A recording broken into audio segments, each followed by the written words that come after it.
বামফ্রন্টের ডাকা ধর্মঘট ঘিরে উত্তপ্ত দক্ষিণ দিনাজপুরের বালুরঘাট ও গঙ্গারামপুর।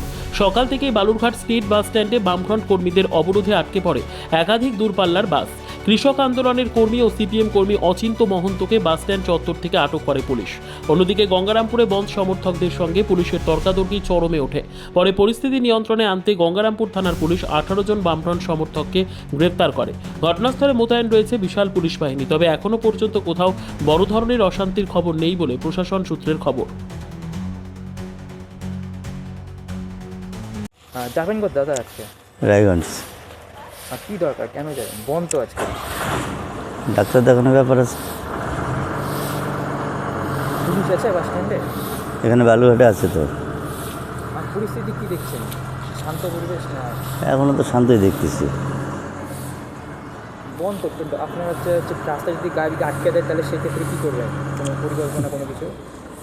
এখন কিছু করার মতো এখন কী বুদ্ধি হবে বলা যাচ্ছে না। আর যাবেন কোথায়? রায়গঞ্জ। ব্যুরো রিপোর্ট, উত্তর বাংলা সংবাদ।